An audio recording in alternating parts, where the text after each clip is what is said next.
So what is Deadlock? That's the question I had when I was first sent an early alpha playtest invite to this game by one of my loyal mods. Well, a lot of people look at Deadlock and say, oh, it's Overwatch. And to that, I'd say you are absolutely 100% wrong in that notion. I would go as far to say that Deadlock isn't even Overwatch adjacent. Apart from the fact that it is a hero-based shooter game, but let's be honest, what game isn't some sort of variety of hero-based shooter games nowadays anyway? No. I would say that Deadlock is actually far closer to a game such as League of Legends. What? No, alright. I know that sounds bad. Okay, I am aware that the idea of League of Legends is enough to bring the ire and disgust from 90% of the people that watch this video. And the other 10% of people are having a horrible time imagining losing their placement matches during ranked.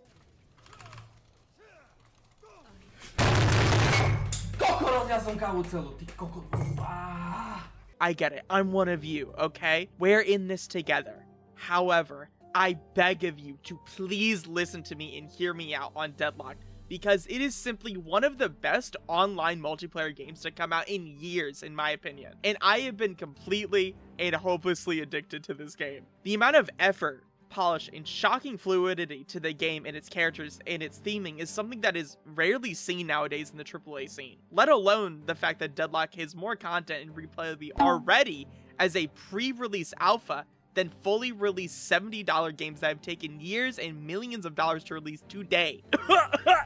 Concord! I'm sick! Today, in this video, I just wanted to gush about a game that I truly hope and believe will be one of the next biggest games to be coming out in the near future, and explain to everyone that is curious and interested. What the fuck is Deadlock? Sometimes when I put these on people, they're like, oh no, what can I do? And it's like, nothing, mate. You're gonna blow up. As I explained earlier, Deadlock is more comparable to games like League of Legends. So what exactly do I mean by that? Contrary to popular belief, Deadlock actually isn't like Concord or Overwatch. It's not a Team VT hero shooter where you fight and simply kill to push objectives to get points and win. Well, kinda. To my surprise, when I loaded up the tutorial of the game for the first time, it's actually a MOBA. I had zero idea what this game was about when I opened it up for the first time on stream, because I simply didn't care about Deadlock at all when I first heard about it. I had zero interest in this game until I played it last week, and then I realized that this is actually like one of the most fun multiplayer games I've played in a long time. But I was pretty shocked finding out that Valve decided to make another MOBA. I mean, they have Team Fortress 2, a hero shooter that's more similar to Overwatch, and Dota 2, an insanely popular game that spawned the MOBA genre to begin with, all the way back in the Warcraft custom games era with Defense of the Ancients, which I played as a wee little lad on my family computer that we had all the way back in the ripe old year of 2010, when I was like, however old I was back in 2010, I can't remember. But I guess Valve thought, why not combine the genres that we have for our games? And they ended up with what sounds like a mess on paper. A third-person shooter MOBA. In this economy? Are you kidding me? MOBAs? Now, there are third-person MOBAs in the market today, most notably Smite, but let's just say Smite's engine is running on some duct tape and glue, and it plays like ass. I'm sorry for like the 3 Smite players that are watching this video, but it's true, okay? This is for the best. But to the shock and horror of how awful of a concept this sounds, it actually works. And it works shockingly well, as a matter of fact. It has these buttery smooth controls and movement that make the game a blast to play and run around and just shoot enemies in it. But wait, okay, let me answer some of the questions some of you may have had by now. What exactly is a MOBA? Multiplayer Online Battle Arena. That's generally what it stands for, but that sounds like a bunch of fucking gibberish, let's be real with ourselves. And the wording can apply to a lot of different games, so let me stop being a nerd and using Google definitions and just lay it out. Fundamentally, in most MOBAs, each team has a base they spawn and respawn at. At that base, there will be some variation of a heart or a core that, when destroyed by the opposing team, will cause the game to end, and the winners are the ones who destroys the enemy's base core first. In League of Legends, it's the Nexus. In Dota, it's the Ancient. And in Deadlock, that is represented by the Patron. The Patron is a powerful and ancient deity that is trying to be summoned into the world to achieve their full power, and to do that, it needs to kill the other patron that opposes it, which is where you, the player, comes in. Each team represents a specific patron, either the Amber Hand or the Sapphire Flame. In exchange for killing the opposing patron on the enemy's team and summoning yours to the real world, these patrons promise the player powerful abilities and knowledge beyond their wildest dreams. Totally not a cult, guys, I promise. Anyway, that's just lore BS and context for what you're really doing in the game that won't really be relevant to the world building part and doesn't really pertain to the actual game itself. The only thing that you need to know is that each team has a patron. Whoever patron dies first loses the game, and the people who kill the patron win the game. Now, what's stopping the enemies from walking in your base and killing the patron and winning? Well, that's the next part of MOBAs, the lanes. Similar to most MOBAs, Deadlock's map is split into different lanes, with Deadlock specifically being separated into 4 different lanes, each being represented by different colors and names. From left to right, we have York Avenue, Greenwich Street, Broadway, and Park Avenue. In each of these lanes, each team has a Guardian, a Walker, and 2 more base Guardians that keep intruders out of the team's base. In order to get to the opposing team's base, you need to slowly go down these lanes by killing and destroying these Guardians, Walkers, and base Guardians. Once you carve your way through a lane and get into the enemy's base, you can head into their base and end the game. I know that sounds like a lot, but please trust me, it actually isn't that complicated in practice. To explain it all in Goo Goo Gaga baby terms, each team has robots defending their base. Once all the robots in a lane are destroyed, you can walk into the base, kill the patron, and then win. Shockingly, most games don't take 3 hours to beat. On average, games take around 30 minutes to beat. Can be more, can be less, depending on the teams and the comps and stuff like that, but generally that it's 30 minutes, which I know for you brain-rotted Zoomers out there who can barely hold it together in a COD match for more than 10 minutes, it's an eternity. But this game isn't a chore to play. It's fun. Please believe me, it's actually fun. Now that we know the general game flow and how to win, what is the gameplay? You know, the most important part of the game? Well, Deadlock is an over-the-shoulder third-person shooter, which for MOBAs really changes up the formula a lot, considering most are associated with top-down RTS style point-and-click games. Games consist of 6 players in it each, with the 2 middle lanes, Greenwich Street and Broadway, having 2 players in them each. In the 2 outer lanes, York and Park Avenue, having 1 player in them each. At the start of the game, you are put into a randomly assigned lane, and you will be having a standoff with the other enemy or enemies in your lane, either with a teammate fighting a 2v2 or a standoff doing a 1v1 in the outer lanes. Each team has these cute little candle minions that will help you push the lanes and destroy the guardians. When you kill the minions, however, they will give you a resource called souls. Oh my god, is that a Dark Souls reference? Oh! Souls are the essential currency in Deadlock. Everything in Deadlock revolves around souls. And you can get souls, as I explained earlier, from killing the little candle minions in each lane. You can get them from killing enemies. You get souls from killing the guardians, walkers, and base guardians. And there are many, many, many other ways to get souls that I'll explain in a bit. Now, other than the gameplay being a third-person shooter, this is probably one of the biggest changes from League of Legends to Deadlock. Souls are both your XP and your currency that you can use to buy items in the game shop to make you stronger during the match. I might as well get it out of the way now, but this right here is the in-game shop, the Curiosity Shop.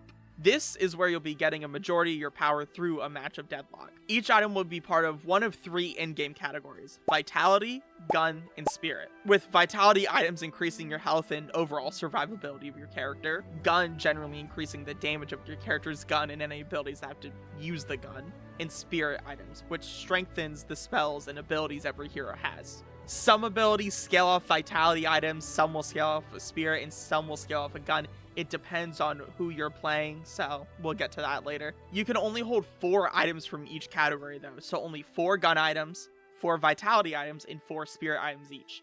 There is a way to unlock extra item slots to hold more items, which are called flex slots, and these flex slots can hold any item you want, whether it be gun, Spirit, or Vitality. However, you can only unlock 4 flex spots throughout a game.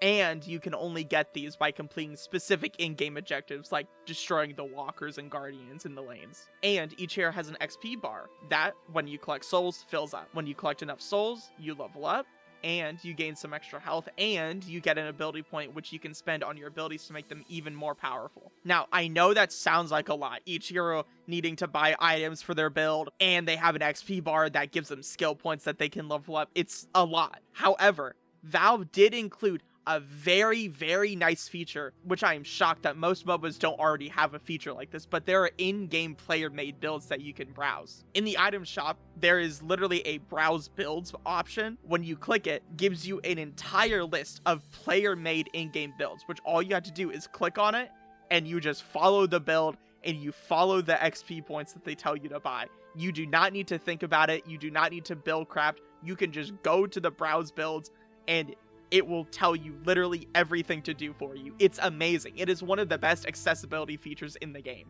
For experienced mobile players of things like Dota or League of Legends, all of this basically means that you no longer need to balance both an XP bar and a currency resource. It's all neatly packaged into this one sole resource that makes it easier to track what's going on in the game. Oh, and the best part is that you and your teammates actually share these souls with each other when you're nearby.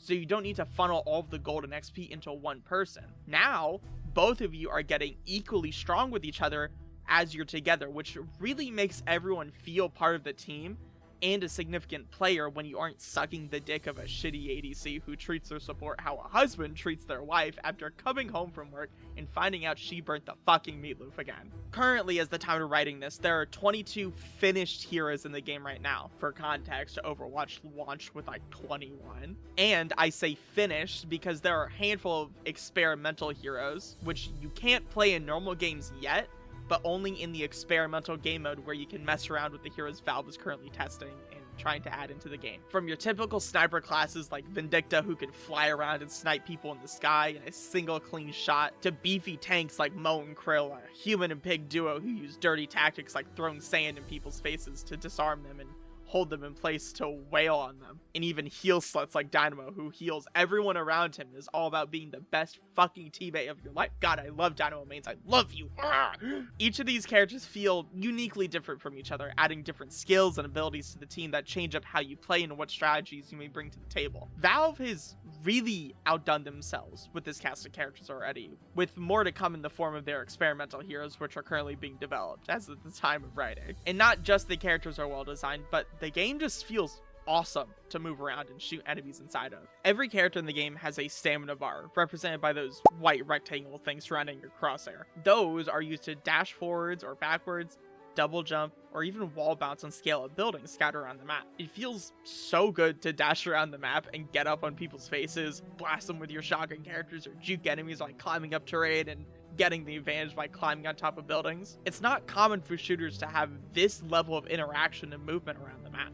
And I don't believe there's been a MOBA shooter like this one. Except maybe Gigantic, but I mean, nobody plays that anymore. And the map isn't just a place to move around in either. It has tons of stuff to find and explore to use to your advantage. The most obvious one you'll find around the map is these camps of monsters scattered around, which can give you a boost of souls when they're killed and are essential for gaining the lead on the enemy by getting more souls and purchasing stronger and stronger items. There are also power-ups that spawn on bridges that, when punched, give you a special buff depending on what type it is, like speed buffs that nearly doubles your speed and stamina charges, or health power-ups that make you far, far tankier, and power-ups that increase your gun or spirit damage. There are also tons of loot crates around the map that you can smack open to give you a tiny boost of extra souls occasionally, and even more exciting are these tiny little golden urns that have a chance of dropping permanent stat buffs like extra health, fire rate, cooldown on abilities, and tons of others. And my favorite mechanic in these games are these machines called the Sinner's Sacrifice. These machines can be punched and broken. They give you a small boost of souls every time you smack them in exchange for a small chunk of your life. And if you smack the Sinner's Sacrifice machines hard enough and break them, they can actually drop those golden urn buffs randomly to you when you kill them. So I love getting them. They are a huge boost to your character's power. There's a special urn that spawns around 10 minutes into each game and every 5 minutes after that, and you can pick up and deliver this urn to the opposite end of the map at a drop-off point. If you're successful in delivering this urn to its drop-off point, you and your team are given thousands of souls as a reward each that's split between you and your entire team, and these are super helpful for giving you and your team a huge boost in lead in souls. And last but not least, we have what is called the mid-boss, our gargantuan sewer monster with one eye that can only be killed if you and your team come together and work as a unit to kill it. When it dies, a crystal will slowly descend from the sky, and once it lands on the ground, it can be punched and give your entire team a buff called the Rejuvenator, making every single one of your candle minions on your team far stronger and give every player a huge boost in damage, fire rate, and movement speed. If you and the enemy team are neck and neck, getting the Rejuvenator can be the deciding factor in whether you win or lose. The buff that it gives you, your team, and all of your minions is insanely helpful. However, this crystal can be stolen if timed right, and this has happened to me on many occasions, where me and my team together killed the boss. We wait for the crystal to descend from the sky, and at the last second, the enemy swoops in. They punch their crystal and steal it. And if they're able to do that, their entire team plus them get the Rejuvenator, and all you did was just kill the mid-boss for them. It is a horrible feeling, but it feels so good when you're able to pull it off and steal the enemy's Rejuvenator from them. There is seemingly so much going on in Deadlock that it can feel like a lot when you start. But for me, I started slowly playing the games. I learned all the nuances in the game, and it felt like something had finally clicked. I started learning the characters. I started learning about camps and farming. I started learning about stealing souls. I started learning about Rejuvenator, power-ups, and all like that. And eventually, all of it clicks together, and it feels so good to play this game once you get everything down. And once I had sat down and actually learned this game in and out, I was absolutely hooked on this game. Hence is why I have 180 hours and counting of playtime in this game. But not only does Deadlock have amazing gameplay, and it has an insanely good loop and cycle that feels addicting once you do learn it, but the world Valve has crafted in Deadlock feels so unique and inspired compared to everything else out right now, where they managed to make something wholly unique feeling, especially to this genre. And I think it's time for us to talk about the world and lore of Deadlock. I'm trying here. Back in 2022, Valve started development on a game called Neon Prime, a third-person MOBA shooter with a sci-fi heavy aesthetic. And if you look at some of the leaked gameplay and screenshots of Neon Prime, you will notice it is very similar to Deadlock. At some point, Valve scrapped the sci-fi vibe for the game and decided to rework the theme into something wholly unique to the genre. Welcome to the Cursed Apple, an occult and twisted version of 1930s New York. In this world, we have a whole host of occult and spooky things such as demons like Abrams, a detective who works on Earth that was given a powerful and ancient book one night that had the note saying, "Don't let them have it." And since then, he has had the job of protecting this tome from anybody that wants to use it for its evil properties. We have ghosts like Vindicta, a victim during the Salem witch trials spurred by John Hathorne. She has been resurrected due to the occult awakenings recently in the Cursed Apple and has made it her life's mission to hunt down John Hathorne's descendants known as the Friends of Humanity, who seek to destroy the supernatural from the world. We have man-made horrors like Seven, who was a death row inmate that was scheduled to die from the electric chair. But when the time came and he sat upon the electric throne, he merged with the chair, becoming half human and half machine. A criminal made of electricity that could kill and vaporize without any mercy towards the victims. Seven's lore is so fucking metal. I love it!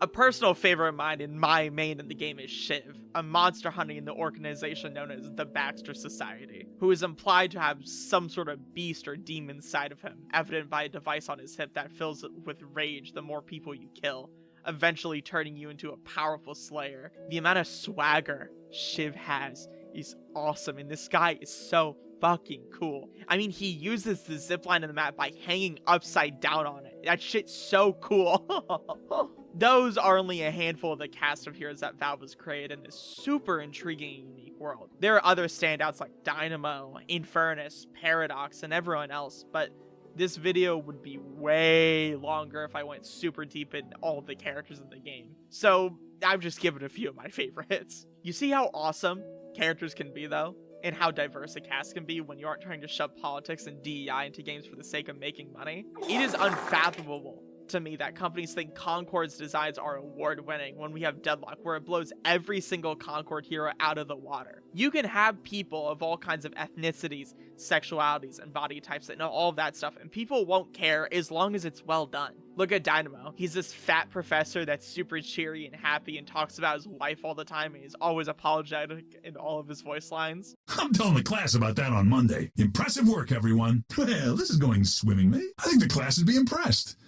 Or terrified. Probably terrified. Who wants to eat their feelings with me? Failure happens in life. Just ask my students after finals. I hope I didn't rip my jacket again. Marla just sewed it. We have Wraith, a black woman who is incredibly strong and powerful, and insanely skilled mercenary. Today's the best day for gambling. You really think if this goes sideways, we're walking out of here alive? When it comes to making wishes, you keep that shit as simple as possible to avoid loopholes. I mean, I've killed people, but it's not like a recreational thing for me. I don't suppose you have any moral issue with taking people out while they're helpless? I almost feel sorry for the poor bastards waiting for us in the lane. I said almost. And there's Pocket, who's actually non-binary, but you wouldn't know that unless you read the lore and notice any pronoun referring to Pocket is just they, them, instead of gendered pronouns. This is how you do it right. This is how you do inclusion and sexualities and diversity in a game. Not by making ugly characters, because apparently in order to be inclusive, you can't be attractive, right? Oh my god. So, I'm non-binary.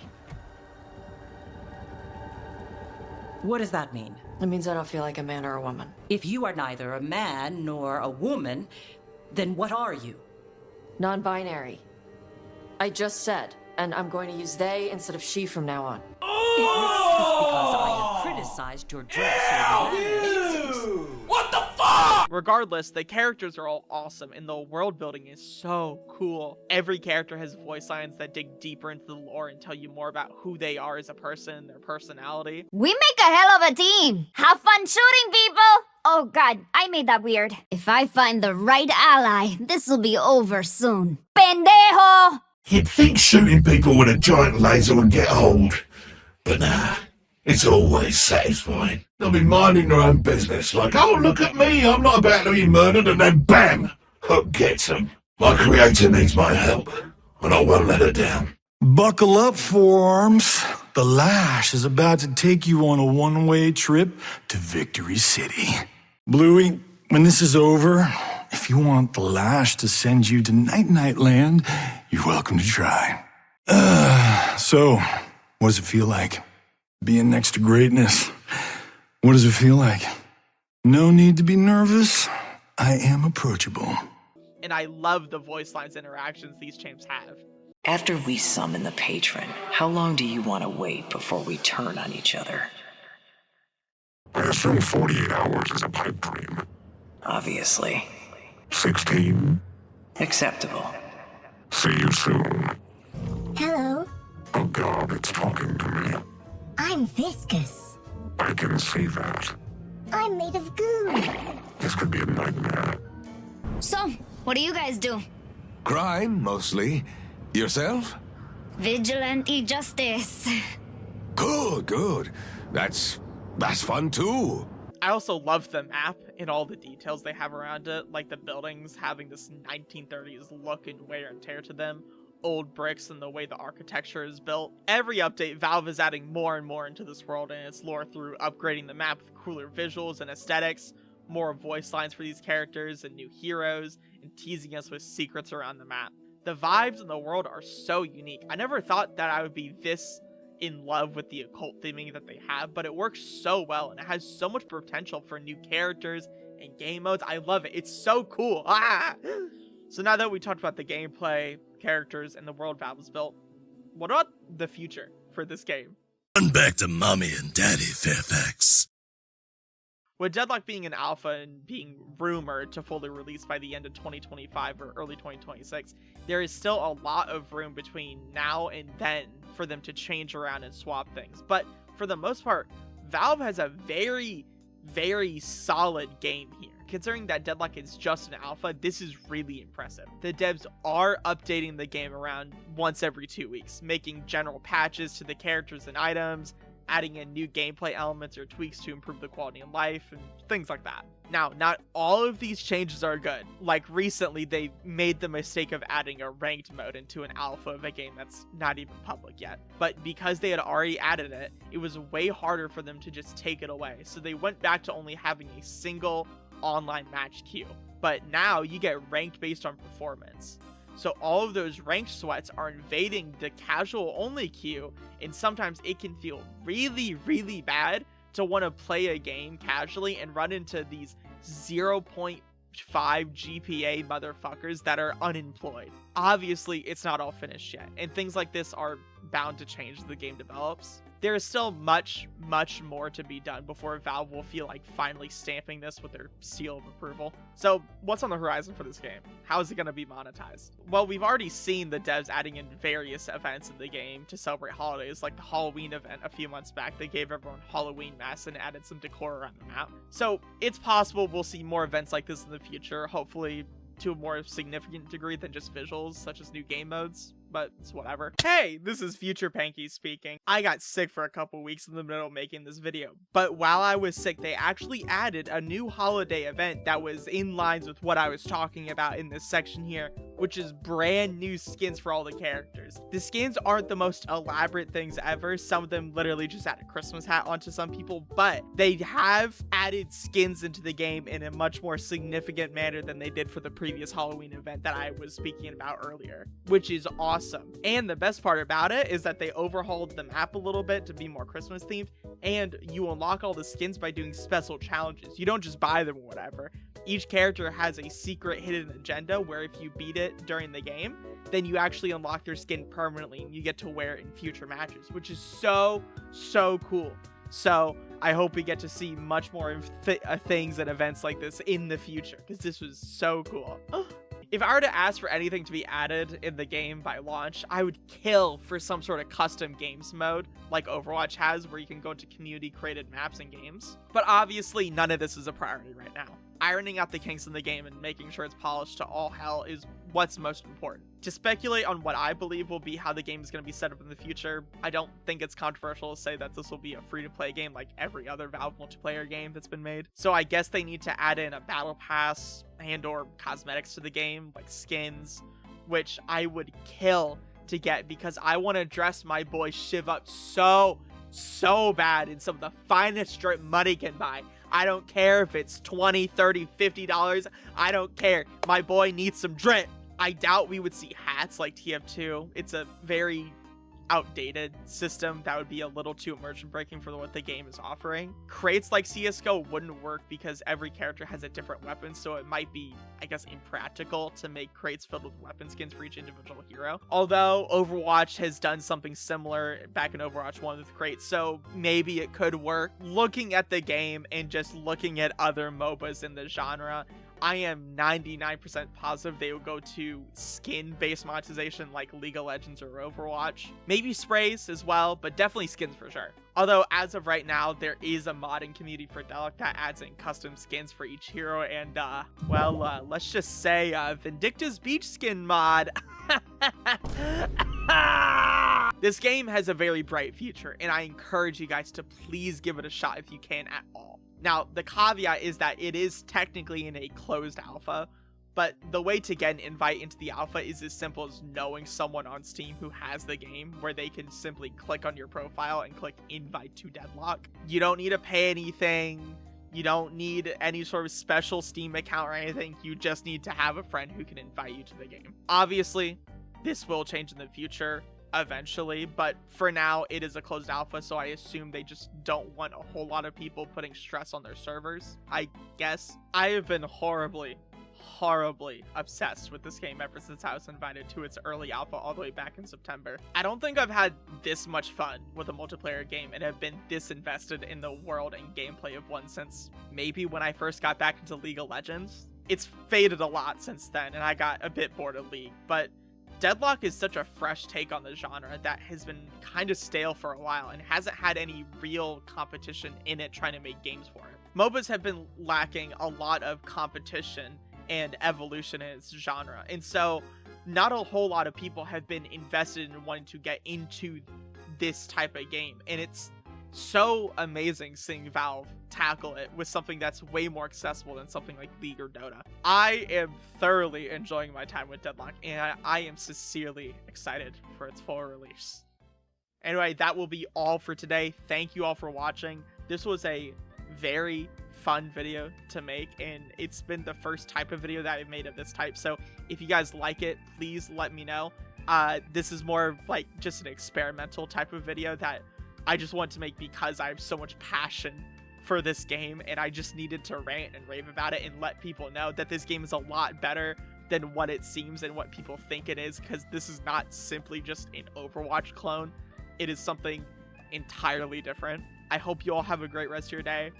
Thank you all for watching. Leave a like, subscribe, do all this shit. Go to my link tree, join the Discord, follow me on Twitter. I hope all of you have a great rest of your night. Bye bye.